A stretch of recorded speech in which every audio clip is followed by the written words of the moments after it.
a question would be, so in terms of Muslim mastery, do you think we need to change how we view jobs and careers?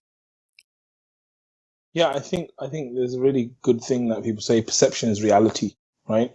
Which basically means that what is real, people don't really think about what's real. They think more about how they see things, and that becomes their reality. For me, like if you even think about like Islam as its basics, it always starts with Iman, the belief, right? And so for us at Muslim Mastery, we understand that the mindset, the heart, the belief, this is the fundamental to performance, right? And if you can get your beliefs and your mindset and everything correct, the actions and everything else will follow naturally. And that's why the scholars will say, like, if you have Iman in your heart, it's very natural for you to then profess it with your tongue and for you to take action with your limbs. And that's why, you know, like when we didn't understand Quran, we always used to read, الَّذِينَ آمَنُوا وَعَمِلُوا الصَّالِحَاتِ وَالَّذِينَ آمَنُوا وَعَمِلُوا الصَّالِحَاتِ, which means those who have faith and do righteous deeds. Like righteous deeds almost always is connected with Iman, because as soon as you have Iman, it's a default that you're going to do great action. And so for us at Muslim Mastery, we were thinking like, you know what, fundamentally, if we can help Muslims to sort their mindset out, their beliefs and everything around that, the performance and everything else will come itself. Yeah, and I think it's important that we have that kind of, that real view that, you know, what we're doing in terms of the career isn't just to get a 9-to-5 job and live a comfortable life. That's a byproduct, but really it's something deeper. There's a real meaning. And I think if we do learn how to connect it to Ibadah and our deen, then I think we can literally go another level. And whether it's setbacks or whether it's kind of challenges we face, if we've got that mindset, then I don't think we can ever lose. And I think, you know, I think the Muslim with that mindset, there is no, as we call it, L's in life. Yeah. There's only lessons and things that you learn from. Those are the only 2 L's you should be taking. Yeah. But, you know, kind of going into that and kind of going into a bit more kind of practical stuff, what key skills do you think young Muslims should be focusing on from an early stage? Yeah. So I think there's loads of skills, right? So firstly, I think communication is massive. Okay. If you think about success and failure, I think communication is like the basis of it all, because anything you want in life, you can access through communication, right? Either you're going to get it by beating up people, taking their lunch money, you got money, right? Or you're going to, like most people, 99% of people are going to use their influence and their communication. So for me, like a lot of the work that I do with people is coaching them and training them and helping them with speaking, with confidence, which is about what you feel internally, which is about the way you talk, influence, all these kind of things. So for me, overall communication, I think is a superpower, whether that's in business in terms of marketing and sales, whether that's individually. Like you imagine if you didn't have confidence or if you didn't have communication trying to do things, like you trying to go to an interview where you can't communicate. If you can communicate effectively, I'm telling you, you'll go to certain interviews, they'll make their mind up right there. This is the guy for us just based on your communication, right? So I think communication is really, really a big one. I think the second kind of thing I would say is like having self-awareness, right? And actually critical thinking, because a lot of the times, if you can think critically yourself about things you are experiencing in your life, you can develop yourself.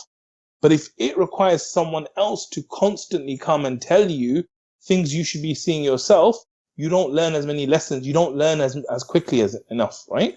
So for me, like being aware, like critically of how you're feeling. And as guys, we don't really do that stuff, right? We don't feel about our emotions. Like, you know, I was doing another podcast. It wasn't this. It was, you know, I love doing podcasts like this because I just get to share experience. But someone asked me to do a talk for their organization, and it was on a topic I'd never done it before. So it means I had to like prepare everything for it. And I said yes. And I felt crap about saying yes. But then I was like, okay, I've made a commitment. So am I the type of guy that breaks a commitment, or do I fulfill my commitment? I'm like, no, I fulfill my commitment. Okay, great. So now you just got to do it. So even though I didn't feel great, I just like kind of did it. But I was questioning myself, like, why don't you feel great? What can you do to make yourself feel great? You know, what's the reward of doing this? What's the potential good things that, and so this is me critically thinking and asking myself questions, trying to maneuver myself out of a difficult situation. So I think if you can get to this point where you're more aware, okay, this person's saying something to me now, how am I going to react? Normally I'm going to react like this, but how would I react? So I think communication, self-awareness, and then I said decision-making, okay? Fundamentally, you know, one of the things I said to my children, I ask them certain questions every night because I want to drill this into their head, right? So one of the questions I ask them is, why did Allah create death and life, right? And so the answer is, like Allah tells us in the Quran, that is to test us who does the best deeds, right? So I say to them, okay, how are you going to do the best deeds? Like, how do we know what the best deeds are and how are you going to do them? So they say, okay, the best deeds are the ones that the Prophet ﷺ and Allah has told us are the best. Okay, great. So now you know which are the best deeds. How are you going to do them? How do you do them? Do you know what the answer is, bro? Like, how do you do the best deeds? Oh, follow the Quran or Sunnah. Okay, so we're going to follow. But how do I actually do it? Because what we need to realize is that as human beings, like we have certain power and Allah has certain power. And Allah has given us certain power. And with that power, like Uncle Ben says in Spider-Man, comes great responsibility, right? So Uncle for Arshad. us right now, I'll give you an example. I've got my finger here, right? Now, I decide if I'm going to put my finger down or up. Okay, so I decide right now I'm going to put my finger down. Okay, down. I decide I'm going to put it up. Now, is it possible that I might not have power one day to even put my finger down? Yeah. It's possible, right? Yeah. Because I can only put my finger down now because Allah has allowed me to put it down. If Allah doesn't want me to put this finger down, I cannot put it down. Like, there was a time when we went on Hajj, my wife got very ill. She was paralyzed from the neck below, her whole body. And so, as a human being, like, you think you have power, but, like, you don't. So, what is it when Allah says, who does the best deeds? It's not even about you doing the deeds, because you might try to do the deeds, but you can't do the deeds. So what does that leave? That leaves only one thing, which is choice, right? The only thing I have is the choice to put my finger down or not. The choice of whether I'm going to pray or not. And that choice is the only thing you'll be held responsible for, right? Because you cannot control what happens after that. So as human beings, we have to get great at decision making, right? As Muslims, this is one of the top skills, I would say, that get great at making decisions, because the decisions you make will define what happens to you and the destiny, right? So if you constantly, like the people of Jahannam, they're asked, why are you in Jahannam? We didn't used to pray. That's a decision, right? I decide that right now I'm watching Netflix. It's time for Maghrib. I'm not gonna pray Maghrib. I'm gonna continue watching Netflix. That's the choice I'm making. That comes with consequences. So if I'm bad at decision making, like ignoring my salah for something else, then the consequence of that is going to be bad. So in order for me to be good, I need to be great at making decisions, and then that comes with critical thinking. It goes with that as well, right? Like, if I take 2 minutes out to worship Allah now, is that going to be more beneficial than me ignoring my salah and watching Netflix? Like, I think, I think there's a positive to it, is that you're in control. Yes. Because sometimes there's so much noise going on around the background. There's so much things people see and they get overwhelmed. They're thinking, oh wait, this is going, that's going on. My mind is so cluttered. What can I do? But I think fundamentally, you got the power, and the power is with you to make that choice. So like I said, with great power comes great responsibility.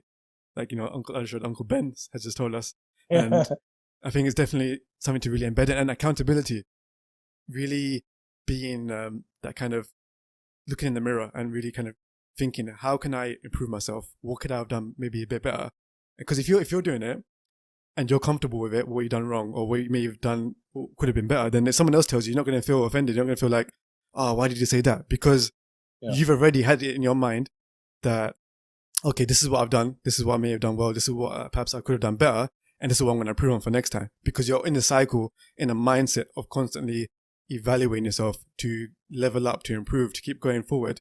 But if we're in a mindset that, okay, I've done this and this is perfect, you can't criticize me, and someone says, oh, I think that could have been a bit better, then you're going to suddenly take it a bit offensively, and you're not going to be in that mindset that's going to allow you to thrive. So I think really taking feedback on in the right way and giving yourself feedback and being that kind of critical, productively critical person to yourself, saying, okay, this is what I did well. This is what I can do better. This is what I'm going to do for next time, to really level up. And it's a positive thing to do as well.